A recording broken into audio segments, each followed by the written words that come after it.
L'Éternel est ma force, mon abri, le secours qui me sauve à jamais. Amen. J'aimerais parler sur, nous parlons du 3e exode. Amen. Certainement, nous finirons dimanche. Gloire au Seigneur. J'aimerais parler ce soir sur Josué, le nouveau conducteur. Amen. Il parlait un peu de Josué. Amen. Parce que c'est toujours d'actualité. Nombre chapitre 11. Nombre chapitre 11, le verset 28. Et nous lirons aussi Nombre chapitre 14, le verset 1 à 6.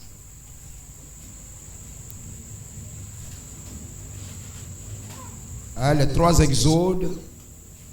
Et voilà comme sujet Josué, le nouveau conducteur.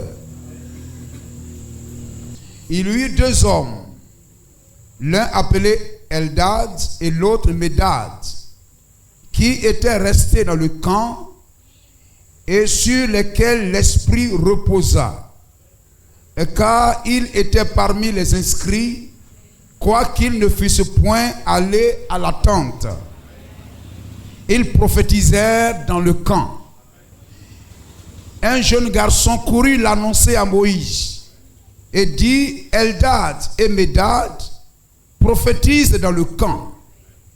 Josué, fils de Nun, serviteur de Moïse depuis sa jeunesse, prit la parole et dit: Moïse, mon Seigneur, empêche-les. Moïse lui répondit: Es-tu jaloux pour moi? Puisse tout le peuple de l'Éternel être composé de prophètes, et veille l'Éternel mettre son esprit sur eux. Nombre 14. Nombre 14, verset 1 à 6. Toute l'assemblée éleva la voix et poussa des cris. Et le peuple pleura pendant la nuit. Tous les enfants d'Israël murmuraient contre Moïse. Gloire au Seigneur. Moïse a envoyé 12 espions pour aller explorer le pays. Voyez-vous, pour voir que le pays promis est réel. Ce que Dieu a dit est réel. C'est réellement un pays où coule le lait et le miel. Vous comprenez cela? Nous sommes encore sur la terre, mais Dieu accorde la grâce à certaines personnes d'avoir la vision au-delà du rideau des temps. Amen. Ils vont au-delà, ils voient comment nos âmes seront heureuses, dans quelle gloire nous serons. Et il se réveille le matin, il dit: Ah, j'ai rêvé, j'étais au ciel. J'ai rêvé, j'ai vu telle chose. Vous comprenez cela? Amen. Et ces espions sont revenus pour dire au peuple que le pays est bon. Amen. Mais dans le pays là, il y a beaucoup de géants, il y a beaucoup de combats à faire. Tous les enfants d'Israël murmuraient contre Moïse.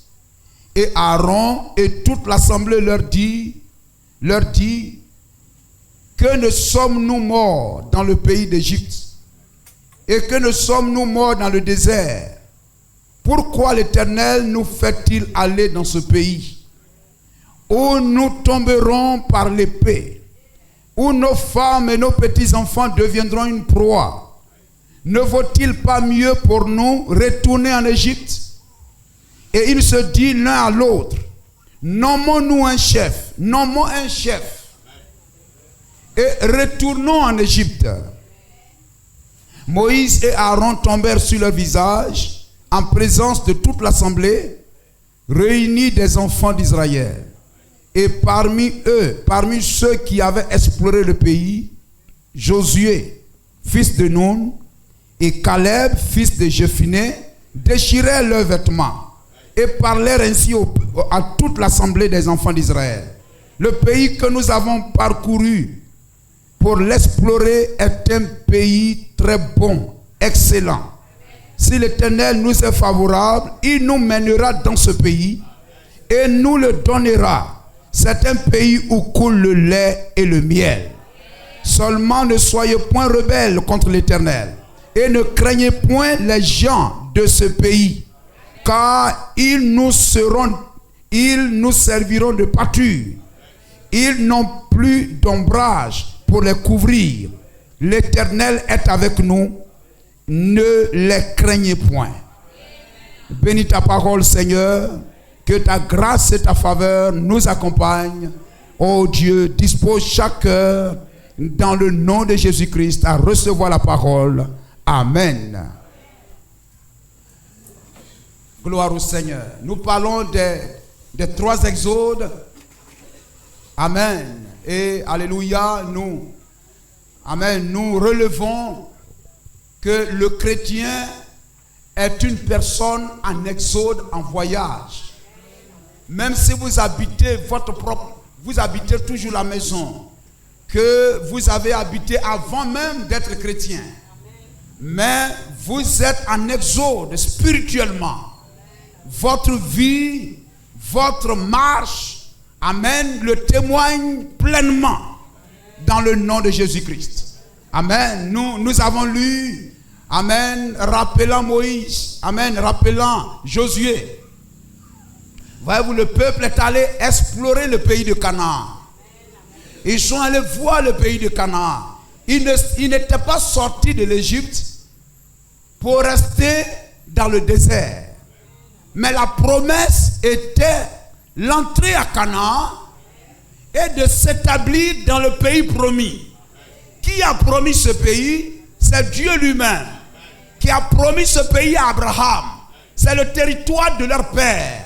Amen. Et ce territoire leur est promis. Gloire au Seigneur. Et amen. Ils doivent faire confiance à Dieu.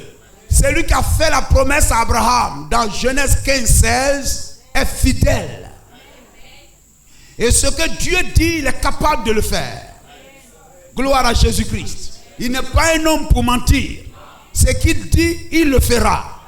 Et chaque promesse de la Bible est pour toi, est pour moi, est pour chacun de nous. Amen. Même s'il y a des géants sur le chemin.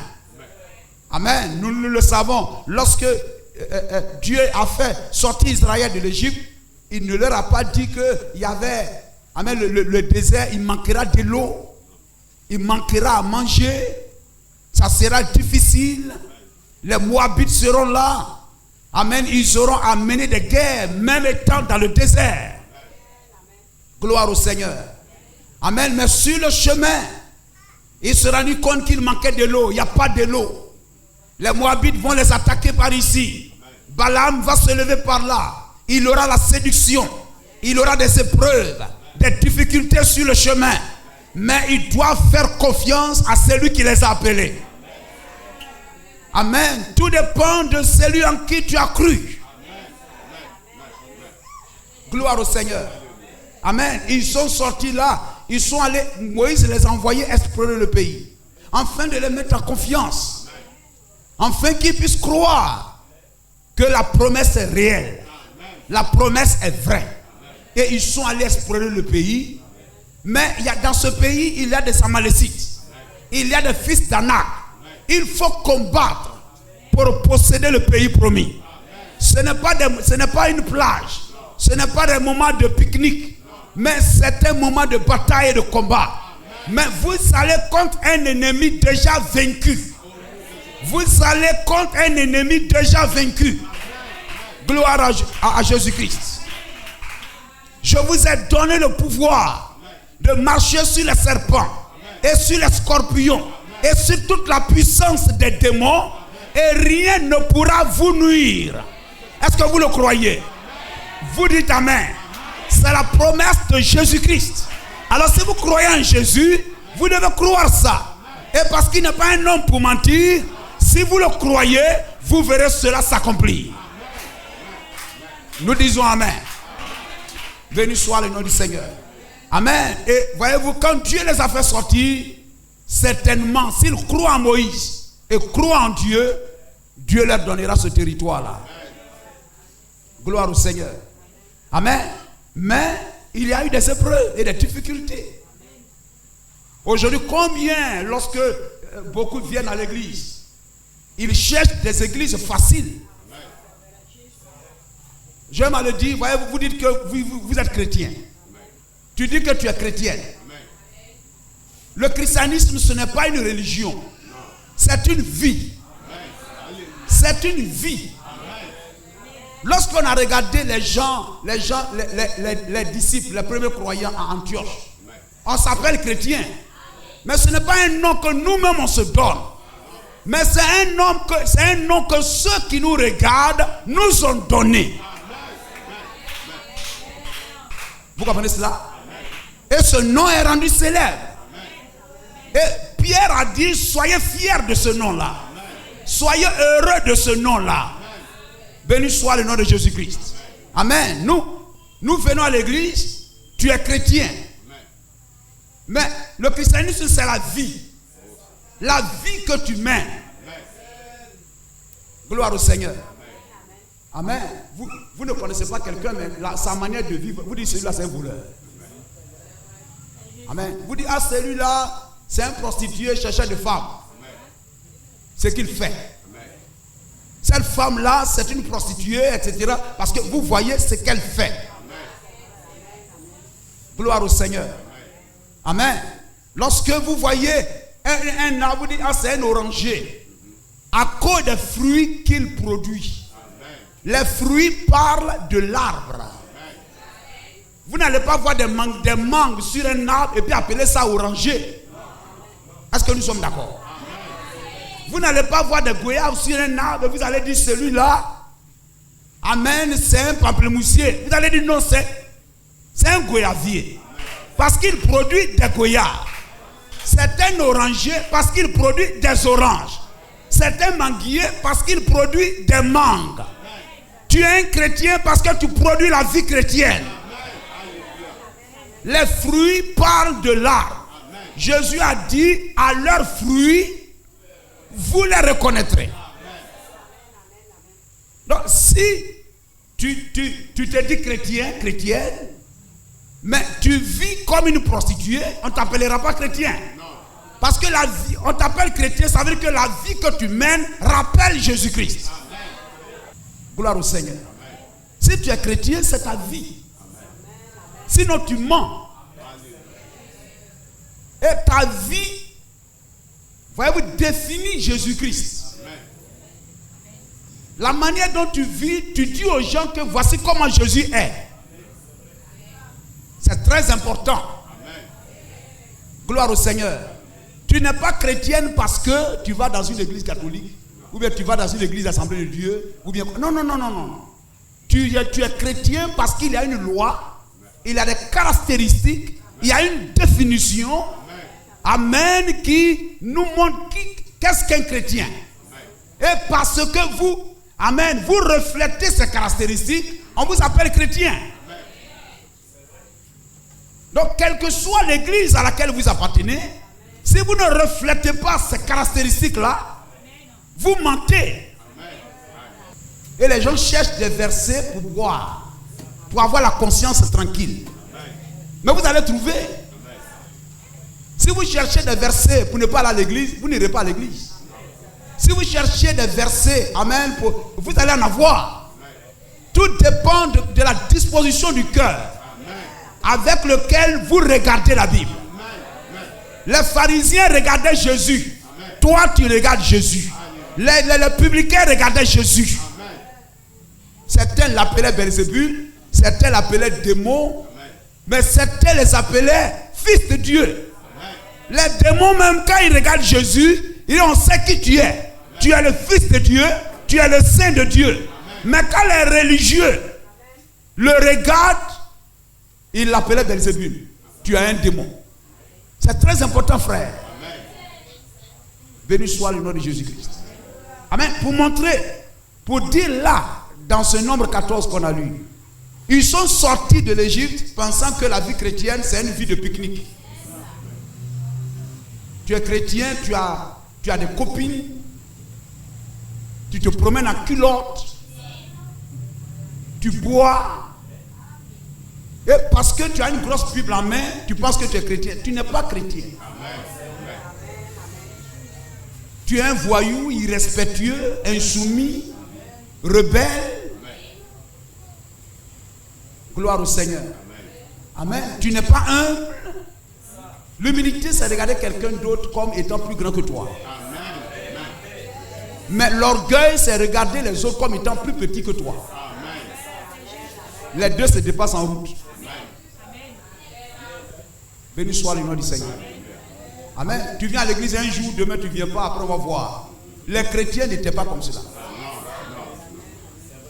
Béni soit le nom du Seigneur. Amen. Tu es une chrétienne, quand on prend ta photo, et puis on prend les filles de Jézabel. On prend les filles de Jézabel. On prend les filles qui ne vont pas à l'église. Hein? On les prend, on les met là. On prend une ivoirienne. Je dis ça, vous comprenez bien. Gloire au Seigneur. Une chrétienne n'est pas une ivoirienne. Quand tu es chrétien, c'est que tu as quitté la Côte d'Ivoire. Tu n'es plus baoulé, tu n'es plus agni, tu n'es plus ivoirien.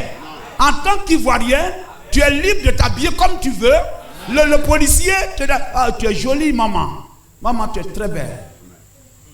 Vous comprenez cela? Même si tu roules moto là mal, quand il va arriver là, est-ce que je peux avoir ton numéro, hein, et tout ça. Vous comprenez cela? Mais lorsque tu es, amen, en tant qu'Ivoirienne, tu peux vivre comme tu veux. La loi ne te condamne pas. Tu peux l'acheter bien, tu peux avoir deux copains, un marié, un non marié. Tu peux sortir avec qui tu veux, t'habiller comme tu veux. On ne te condamnera pas. Mais si comme ça tu es ivoirienne. Mais quand tu dois être chrétienne, Abraham, sors de ton pays. Sors de ton pays. Sors de... Gloire au Seigneur. Prenons Genèse chapitre 12. C'est très important. Quand ils sont sortis là, ils ne pensaient pas. Ouais, arrivé un moment, ils veulent retourner. Normalement, nous, un chef, retournons en Égypte. Parce que nous, on pensait que vraiment, sorti, vraiment, la vie chrétienne là, vraiment, c'est facile. Là, non, on ne doit pas faire ça, on ne doit pas vivre comme ça, on ne doit pas s'habiller comme ça. C'est quelle église ça? C'est lui-même qui pense ça, il est dans la Bible. Vous avez votre représentation dans la Bible. Il y a des gens qui parlent comme vous dans la Bible là-bas. Genèse 12, 1. L'Éternel dit à Abraham, va-t'en de ton pays. Vous écoutez? C'est très important. Va-t'en de ton pays, de ta patrie, de la maison de ton père, dans le pays que je te montrerai. C'est-à-dire Dieu te fait sortir d'un pays pour un autre pays. Béni soit le nom du Seigneur. C'est ça l'exode.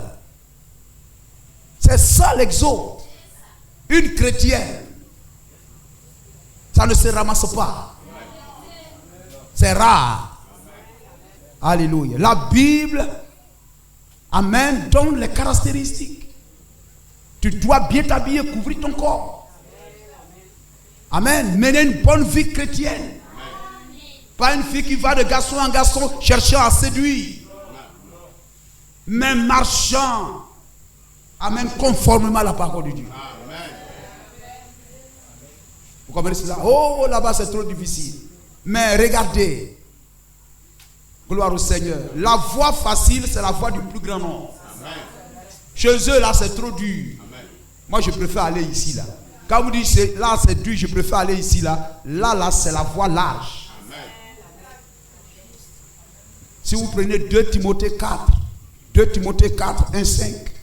Je t'en conjure devant Dieu, devant Jésus-Christ, qui doit juger les vivants et les morts. Au nom de son apparition et de son royaume, prêche la parole. Insiste en toute occasion, favorable ou non. Reprend, censure, exhorte avec toute douceur et en instruisant. Car il viendra un temps où les hommes ne supporteront pas la saine doctrine, mais ayant la démangeaison d'entendre des choses agréables. Jésus est bon, Jésus a amour. Venez à Jésus, Jésus est bon, Jésus est ceci. Et puis vous les voyez se promènent en caleçon. Quelquefois vous les trouvez en caleçon et puis on chante Jésus. Gloire au Seigneur. On trompe les gens. Ayant la démangeaison d'entendre des choses agréables, ils se donneront une foule de docteurs selon leurs propres désirs, détourneront l'oreille de la vérité et se tourneront vers les fables. Amen. Voici une catégorie de chrétiens. Gloire au Seigneur. Amen. Et quand celui qui veut obéir à la parole de Dieu voit ça, mais est-ce qu'eux aussi ne sont pas chrétiens comme nous? Non, frère. Dans chaque âge, il y a eu le vrai et le faux. Amen. Le faux chrétien et le vrai chrétien. Amen. Et le faux est nombreux par rapport au vrai. Béni soit le nom de Jésus-Christ. Amen. C'est cela. Et Moïse les prit en Égypte. Amen. Ils étaient physiquement là-bas. Leur cœur était en Égypte. Leurs pieds étaient en Égypte. Et quand Moïse devait les faire sortir, ils doivent sortir avec leurs pieds physiquement. Mais ils doivent aussi sortir avec le cœur. Et on a vu qu'avec les pieds, ils étaient sortis. Mais dans leur cœur, ils étaient toujours égyptiens. Ils étaient toujours en Égypte. Gloire au Seigneur. Un peu de choses seulement. Nommons-nous un chef. Retournons en Égypte.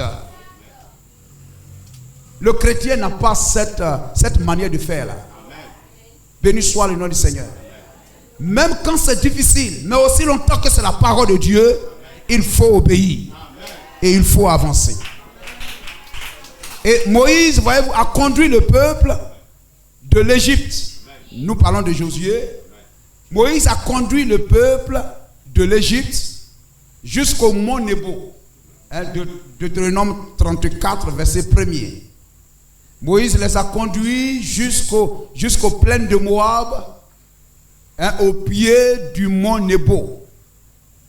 Amen. Et voyez-vous là, Moïse a été retranché. Amen, sur le mont Pisgah. Et physiquement, Moïse n'était plus, amen, parmi le peuple. Mais la voix de Moïse, le message que Moïse prêchait, n'est pas parti avec lui. Ce message a été déposé sur du papier. Le message de Moïse a été déposé sur du papier. Gloire au Seigneur. Et ce message devait conduire Israël. Après que Moïse soit parti, soit mort, son message, les doctrines, la parole qu'il prêchait, amen, la parole n'était pas morte. Le message de Moïse, amen, n'était point mort. Mais son message a continué à vivre. Pour conduire Israël dans la terre promise. Amen. Dans le corps de Christ.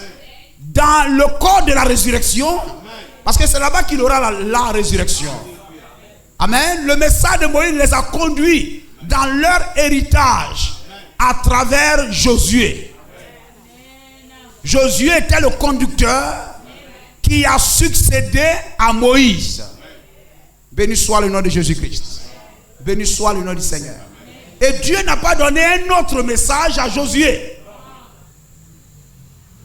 Amen. Les gens se débattent, veulent forcément justifier une doctrine, mais non. La Bible est ce qu'elle est. Amen. Dieu n'a pas prescrit un message à Josué. Dieu a prescrit un message à Moïse. Et Josué devrait conduire Israël avec le message prescrit à Moïse. Amen. Où voyez-vous la parole de Dieu dit?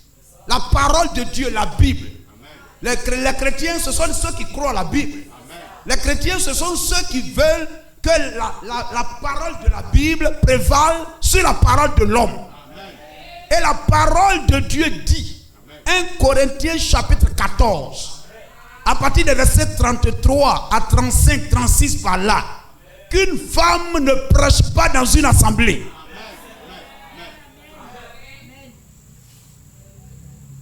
Vous comprenez cela? Amen. Dieu, maintenant à partir du verset 33, Dieu n'est pas un Dieu de désordre. Dieu n'est pas un Dieu de désordre. C'est-à-dire l'apôtre Paul commence par là. Et ce n'est pas un évangile adressé seulement aux Corinthiens. Mais lorsque vous prenez et puis vous lisez la Bible, est-ce que c'est adressé aux Ivoiriens? On dit épître aux Ivoiriens.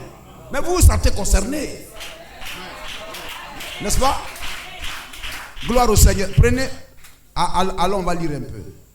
C'est très important. Regardez, Paul, appelé à être apôtre de Jésus-Christ, par la volonté de Dieu, et le frère Sostène, à l'église de Dieu qui est à Corinthe, virgule, à ceux qui ont été sanctifiés en Jésus-Christ, appelés à être saints, et à tous ceux qui invoquent en quelque lieu que ce soit le nom de notre Seigneur Jésus-Christ, leur Seigneur et le nôtre.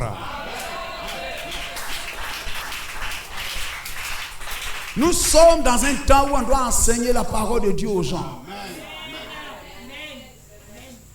La seule chose qui peut garder un enfant de Dieu, c'est la doctrine. C'est l'enseignement de la parole. Parce que le diable lui-même, c'est un prédicateur. Le diable lui-même, c'est un prophète, un pasteur. Il est très dangereux dans son ministère sur le cheval blanc. Dans sa posture d'antichrist, il viendra te dire, il faut aller à l'église. Jésus est le sauveur. Il viendra te dire ça. Gloire au Seigneur. Amen. Et derrière ça, il va te dire non, tu n'as pas besoin de faire ces choses-là. Dieu, c'est le cœur. Attention. C'est très important de savoir ces choses. Et quelquefois, quand les enfants de Dieu attendent ces choses, quelquefois le cœur balance là-bas et ici parce qu'on a la convoitise des choses du monde. Quand on veut vivre comme le monde, boire, courir les filles et tout ça, on veut que le pasteur nous dise que nous aussi on peut faire. Mais un vrai serviteur de Dieu ne peut pas vous dire ça. Quand Assyrus cherchera des vierges, parce que ce sont les vierges, Matthieu 25, qui marchent à la rencontre de Jésus-Christ. Ce sont les vierges. Matthieu 25, 1. Amen. À ceux qui invoquent en quelque lieu que ce soit le nom de notre Seigneur Jésus-Christ, leur Seigneur et du nôtre, que la grâce et la paix vous soient données de la part de Dieu, notre Père, et du Seigneur Jésus-Christ. Et celui-là, quand... Amen. Voyez-vous cela? Gardez là et vous allez aller voir le sceau, le cachet de Paul, Galates 1,6. Galates 1,6. Galates 1, verset 6. Je m'étonne que vous vous détourniez si promptement de celui qui vous a appelé par la grâce de Christ pour passer à un autre évangile. Donc il y aura d'autres évangiles qui seront prêchés. Corée s'est levé dans le désert pendant l'exode. Il a dit Moïse, c'est pas à toi seul que Dieu parle. Balaam s'est levé là-bas pour dire c'est pas Moïse seul que Dieu parle. Dieu le parle aussi. Et il a invité les enfants d'Israël, Nombre chapitre 25. Il a invité les filles d'Israël aux fêtes modernes. Vous allez voir les chrétiens, ils vont à la fête d'Ignam, fête des générations, cérémonie de ceci, promotion de ceci. Et vous les voyez, c'est des agitations. La vie chrétienne n'est pas une vie facile. Le chrétien même, c'est une victoire. Quand tu dis je suis chrétien, c'est une victoire. Parce que Canaan, c'est la victoire.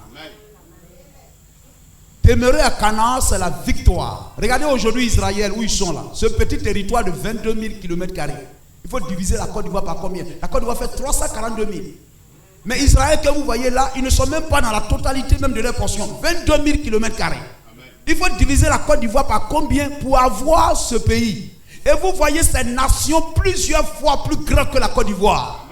Des nations grandes, grandes, grandes. Et leurs armées viennent comme des envahisseurs sur ce petit pays comparable à Goliath et David pour écraser David, Israël. Mais ils ne peuvent pas. Gloire au Seigneur. Pour qu'ils restent là. Amen. Il faut le surnaturel. Aujourd'hui, si Israël, ils sont là, ces juifs, c'est le surnaturel. Gloire au Seigneur. Et quand vous attendez Netanyahou, lorsqu'il est à l'ONU et puis il parle, vous savez que c'est un peuple de Dieu. Vous savez, vous vous retrouvez dans la Bible. Amen. Il parle en l'an 70 de notre ère. Le général Titus, Rome est venu. Nous avons été dispersés dans le monde entier. Mais on a la promesse de la restauration. À revenir sur la terre de notre père Abraham. Vous comprenez ça, frère? Mais aujourd'hui, le chrétien même, il parle, il ne cite pas la Bible. Il cherche même à diluer la Bible.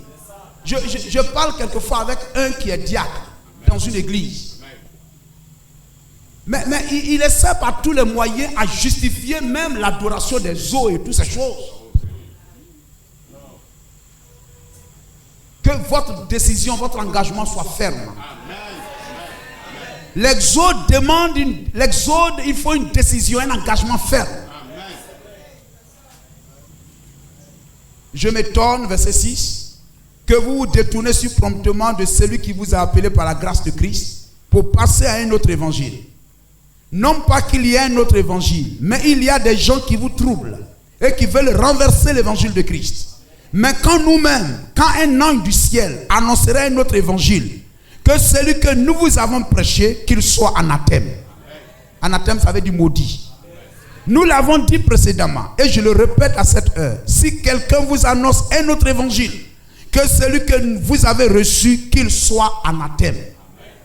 Et quand vous revenez à 1 Corinthiens 14, 1 Corinthiens 14, verset 33, le verset 32, les esprits des prophètes sont soumis aux prophètes.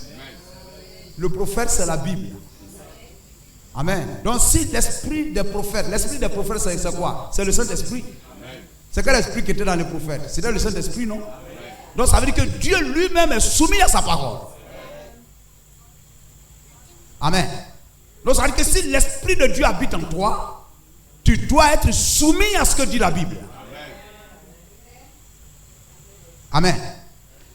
L'esprit des prophètes, les esprits des prophètes sont soumis aux prophètes. Car Dieu n'est pas un Dieu de désordre, mais de paix. Comme dans toutes les églises des saints. Que les femmes se taisent dans les églises, dans les assemblées. Car il ne leur est pas permis d'y parler. Mais qu'elles soient soumises selon que le dit aussi la loi. Si elles veulent s'instruire sur quoi que ce soit, qu'elles interrogent leur mari à la maison. Car il est malséant à une femme de parler dans l'église. Est-ce de chez vous que la parole de Dieu est sortie ou est-ce à vous ceux qu'elle n'est pas venue? Si quelqu'un croit être prophète ou inspiré, qu'il reconnaisse que ce que je vous écris est un commandement du Seigneur. Dites Amen. Donc si quelqu'un ça va dire non, je crois qu'une femme peut prêcher, la femme du pasteur peut prêcher, quand le pasteur n'est pas là, c'est sa femme. Et puis elle se tient là, elle ouvre la Bible. Non. Le serpent dans le jardin d'Éden, il a aussi ouvert la Bible. Il a dit, Ève, Dieu a-t-il réellement dit au verset tant que vous ne mangerez pas de tous les arbres du jardin? Non, mais ce n'est pas exactement ce qu'il voulait dire. C'est ce qu'il voulait dire. 1 Timothée 2. 1 Timothée 2, versets 9 à 12. Je veux aussi que les femmes vêtues d'une manière décente. Une femme ne porte pas pantalon.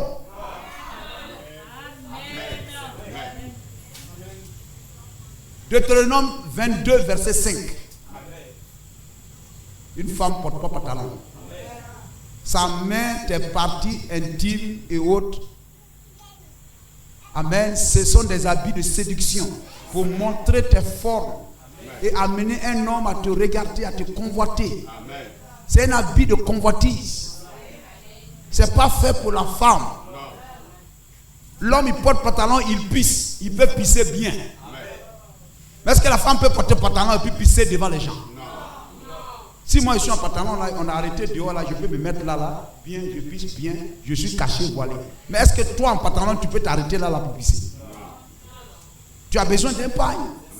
Puis si tu veux pisser là, tu descends du car. Chauffeur, attends, je vais pisser. Dès que tu descends, tu dis, madame, je peux avoir votre pagne là. Si j'étais même une femme, je vais te gifler. Madame, je peux avoir votre pagne là. Mais pagne là, tu as laissé là. Aujourd'hui, tu as besoin de ça. Tu prends pagne là, etc. etc. et tout. Ça veut dire que tu es nu. Mais aujourd'hui, même jusque dans l'église, elle porte pantalon. C'est un habit de rébellion. Ça va avec l'émancipation de la femme.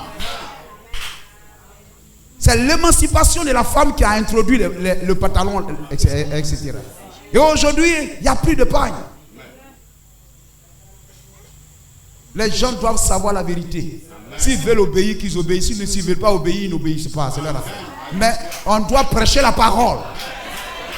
Je veux aussi que les femmes vêtues d'une manière décente. Quand on allait à l'école et tout ça, on était petits, il y a très longtemps. Quelquefois, quand quelqu'un parlait, on dit oh, un peu de pudeur. Là. Mais aujourd'hui, même, il suffit d'utiliser un petit mot. Les gens sont devenus sexuels. Sexuels. Et tout ce qui montre le sexe ou bien quoi est très populaire. Très populaire. C'est malheureux, frère. Et au lieu que ce soit l'église qui soit la voie pour placer les gens sur le droit chemin, l'église supporte ces choses. Aujourd'hui, l'église supporte l'homosexualité. L'église supporte l'homosexualité. La nudité d'une femme est une malédiction. Une femme nue, c'est une malédiction. Oui, frère. Que la femme doit se couvrir. Elle doit se cacher. Je veux aussi que les femmes vêtues d'une manière décente, avec pudeur et modestie, ne se parlent ni de tresses, ni d'or, ni de perles, ni de boucles d'oreilles, ni d'habits somptueux, mais qu'elles se parlent de bonnes œuvres, comme il convient à des femmes qui font profession de servir Dieu. Ça veut dire que celles qui servent Dieu ne s'habillent pas, ne se vêtent pas comme celles qui ne servent pas Dieu. Il doit y avoir une différence entre nous et eux. Il doit y avoir une différence entre un chrétien et un mondain. On peut lire cela ensemble, que toute l'église lise. Et vous verrez. Non, on lit ensemble. Et vous verrez de nouveau la différence entre le juste et le méchant, entre celui qui sert Dieu et celui qui ne le sert pas. Est-ce que nous pouvons dire amen? Est-ce que c'est clair? Donc ça veut dire que sur trois femmes, quand tu sors là, tu vois c'est la païenne là, et celle qui ne va pas à l'église, vous êtes habillés même chose. 19h30. Nouvelle là, ça a commencé. Ça a commencé. Ah, Jonaldo a trompé. Moi, je veux que Jonaldo épouse, je ne sais pas si c'est Mariana ou bien l'autre, etc. Ah, celui-là, il ne me plaît pas. C'est-à-dire que les gens, le diable a fait film pour te donner. Toi, tu es assis dans ton salon en train de commettre adultère. En train de commettre adultère. En train de divorcer et de remarier les gens. Le verset 10.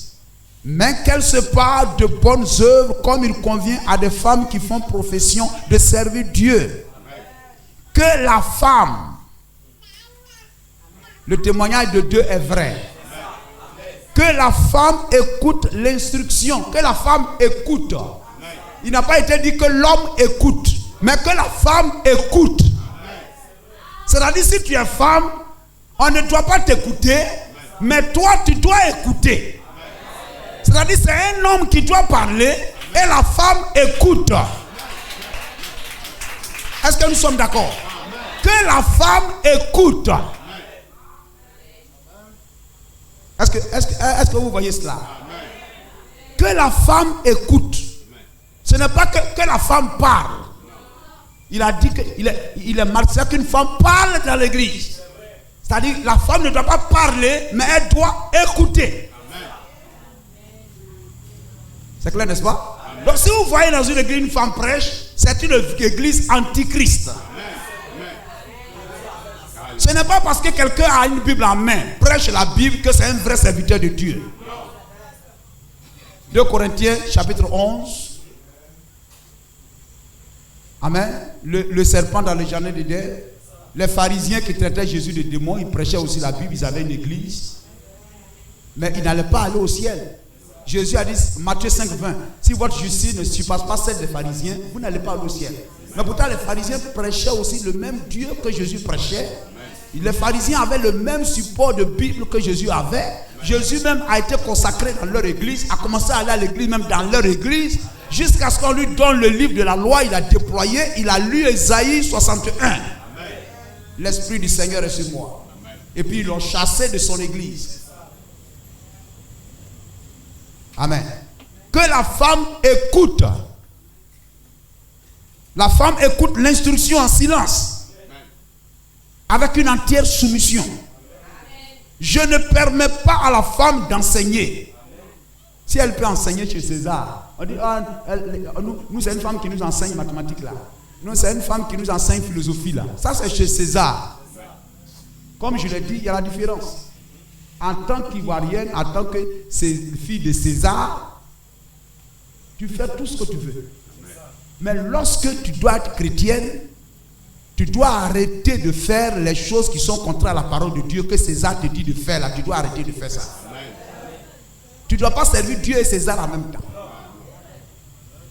Gloire à Jésus-Christ. Vous comprenez cela? Que la femme écoute l'instruction avec une entière soumission. Je ne permets pas à la femme d'enseigner ni de prendre de l'autorité sur l'homme. Donc elle ne doit pas enseigner.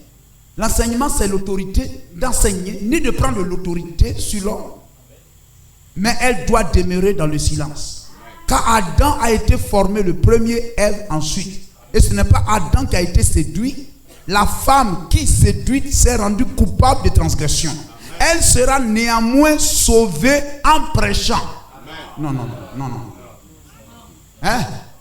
Elle sera néanmoins sauvée en devenant maman. Mais si elle persévère dans la modestie, dans la foi, dans la charité et dans la sainteté. Dans la sainteté.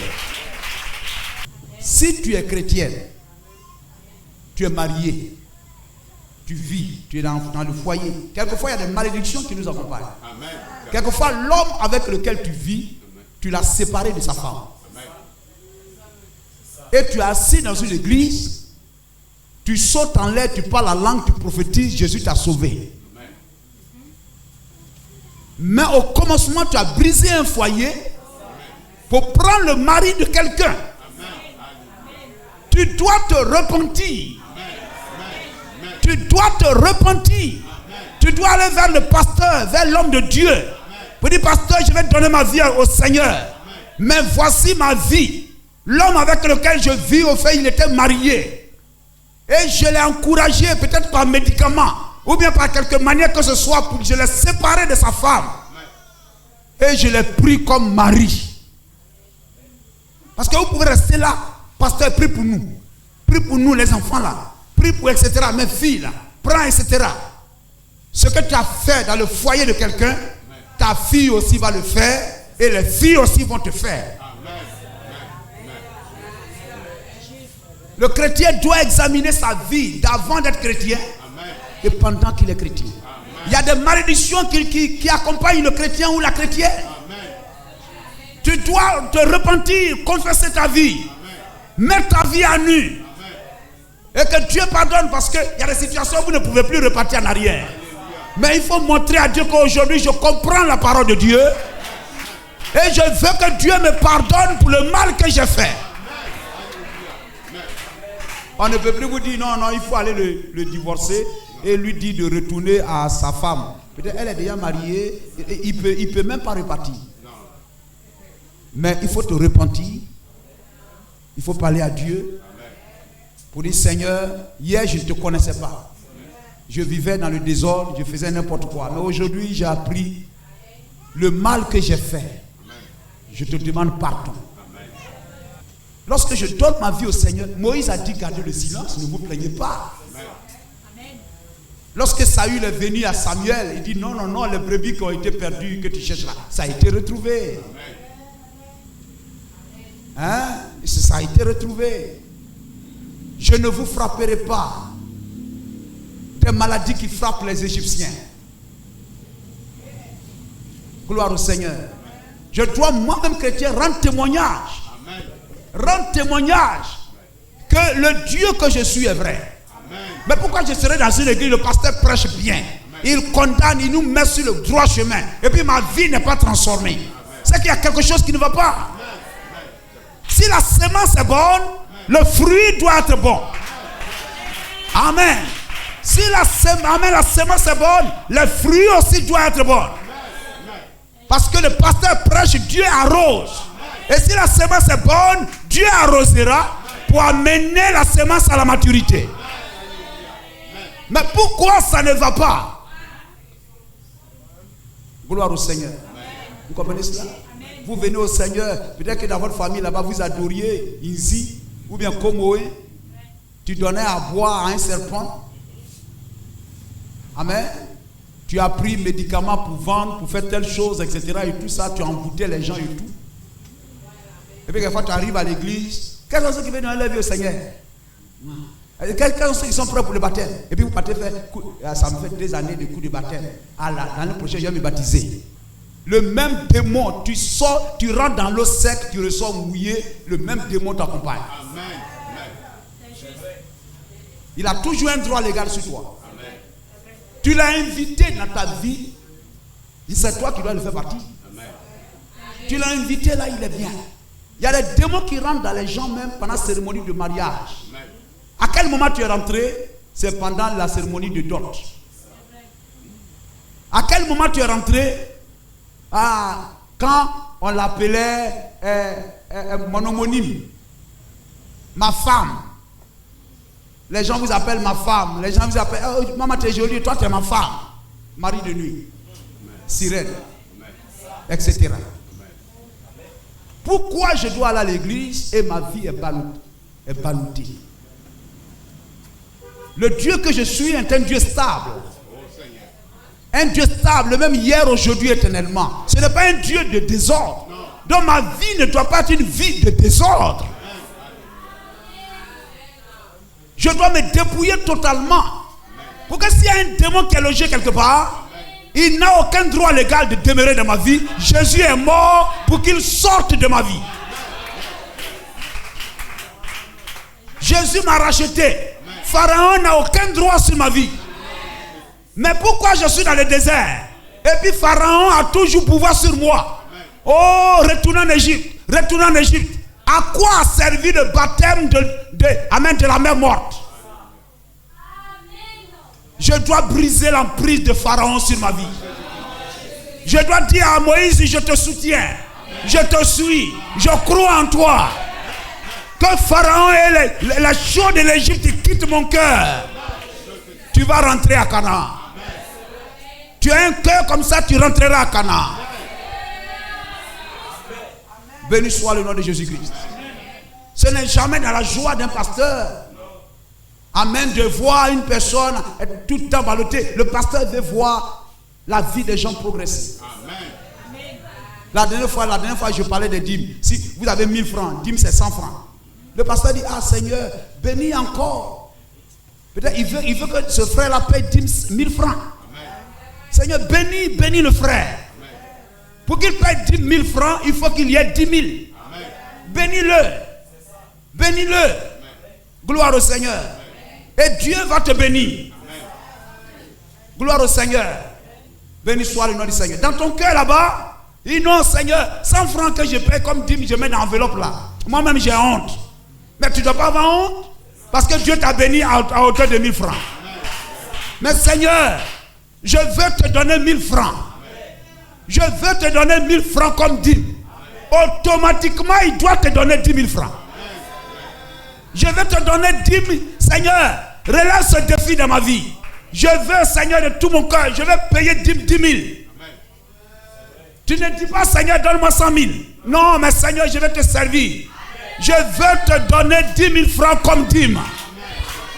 C'est comme ça, Anne a fait. je vais te donner 10 000 francs comme dîme. Automatiquement, Dieu sait qu'il doit te donner 100 000 francs. Et Dieu est réel. Dieu est réel. Gloire au Seigneur. Dieu voit que tu mets de l'ordre dans ta vie. Lorsque tu mets de l'ordre dans ta vie, tu fais quoi? Tu es en train d'appliquer la parole. La parole, c'est le sang. Donc, tu es en train de badigeonner ta vie avec le sang. Tu es en train de peindre ta vie avec le sang. Tu es en train de mettre le sang de Jésus-Christ sur toi. Béni soit le nom du Seigneur. Tu es en train d'appliquer la parole. Tu sors dans le monde là-bas, tu viens, tu es une femme, tu es une fille. Il y a des femmes même qui ont des petits copains. Tu coupes tous ces liens. Tu mets la vie en ordre. Tu insultais ton mari. Quand tu sors, tu vois un homme là-bas, il est plus beau que ton mari, etc. Et tu viens, il a des problèmes. Parce que vous avez mangé riz sauce blanc, il a des problèmes. Mais tu arrêtes tout ça. Seigneur, j'aime mon mari. Je veux qu'il mange bien. Je veux qu'il soit heureux. Tu appliques la parole. Dieu va bénir ton foyer. Tu sors du monde là-bas. Seigneur, j'ai 90 copains. Je suis une fille, quand je passe comme ça, les gens me regardent, ils me sifflent. Seigneur, que je ne sois pas un sujet d'adultère. Parce que ta parole dit, celui qui regarde une femme pour la convoiter, que je ne tente pas les gens. Je ne dirai plus, c'est eux qui m'ont regardé. Mais je dirai maintenant, c'est moi qui les a séduits. Le chrétien, c'est comme ça, il parle. Le chrétien ne dit pas, ah, est-ce que moi, il a dit de me regarder? Ça, c'est le mondain qui parle comme ça. Mais le chrétien lui dira, ah, que Dieu me garde de séduire les gens. Et tu t'habilles bien. Gloire au Seigneur. Tu t'habilles bien, tu sors du monde. Tu appliques le sang sur toi. Tu t'habilles correctement. On dit dans le quartier là-bas, on dit, la fille elle a commencé à s'habiller, vraiment, maintenant elle s'habille, etc. Et tout. C'est que tu es en train d'appliquer la parole. Les gens rendent témoignage. Et parce que tu appliques la parole, tu mets le sang sur toi, ton témoignage est public. L'ange de la mort n'entrera pas dans ta vie, dans ta maison. Je suis chrétien pour voir la gloire de Dieu, pour expérimenter la puissance de mon Dieu. Le Dieu de la Bible est vrai. Il n'est pas un Dieu historique. Il est le même hier, aujourd'hui, éternellement. Il n'est pas le j'étais, il est le je suis. Je dois appliquer la parole. Et quand j'applique la parole, Dieu est engagé vis-à-vis de moi. La nuit, je dors, il doit me garder. Il doit veiller sur mon âme. Quand je prie, il doit me répondre. Quand j'ai faim, il doit multiplier le pain et le poisson.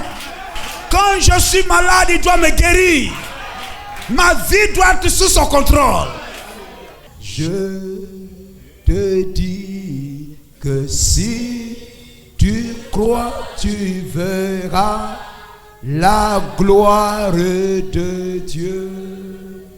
Je te dis, mon frère, ma soeur, si tu crois, tu verras. On s'était debout. La gloire de Dieu. Oh oui, tu verras, tu verras. Oh, je vous assure, la gloire de Dieu. Oh oui, tu verras, tu verras.